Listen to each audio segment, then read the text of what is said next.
আজকে আমরা গড় নিয়ে আলোচনা করব। গড়ের যে অঙ্কটা, ফার্স্ট অঙ্কটা হচ্ছে আমাদের এখানে দিয়ে আছে, তবু আমি আরেকবার এই অঙ্কটা করে দিচ্ছি। 1, 2, 3, 4, 5 এই 5টা সংখ্যার গড় কত হবে? একটা নতুন উপায়ে গড় আমরা নির্ণয় করব।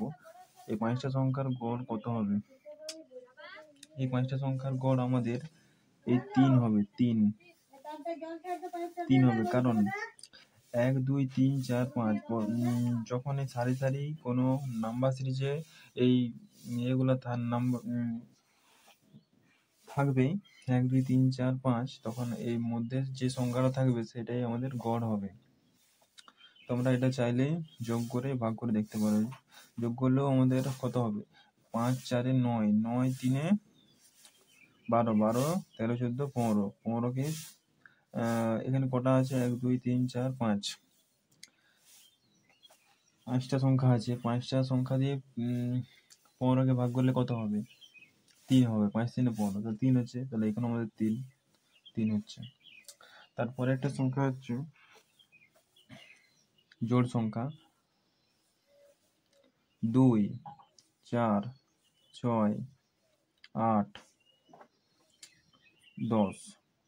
এটা প্রত্যেকটাই জোড় সংখ্যা, ঠিক আছে?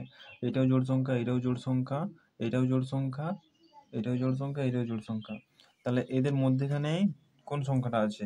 এদের মধ্যেখানে এই 6 আছে, কারণ এই পাশেও দুটা, এ পাশেও দুটা, এ পাশেও দুটা সংখ্যা, এ পাশেও দুটা সংখ্যা, মধ্যেখানে 6, মানে 6ই হবে আমাদের অ্যান্সার। 6ই আমাদের গড়।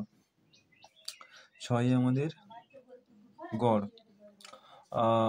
তাহলে 5টা সংখ্যার গড় হবে 6। তোমরা চাইলে ক্যালকুলেশন করে এটা দেখে নিতে পারো।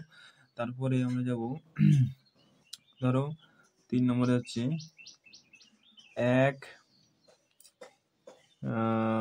2, 3, 4। এইটা আমরা কি করে বার করব? এটা কিভাবে বার করা যাবে?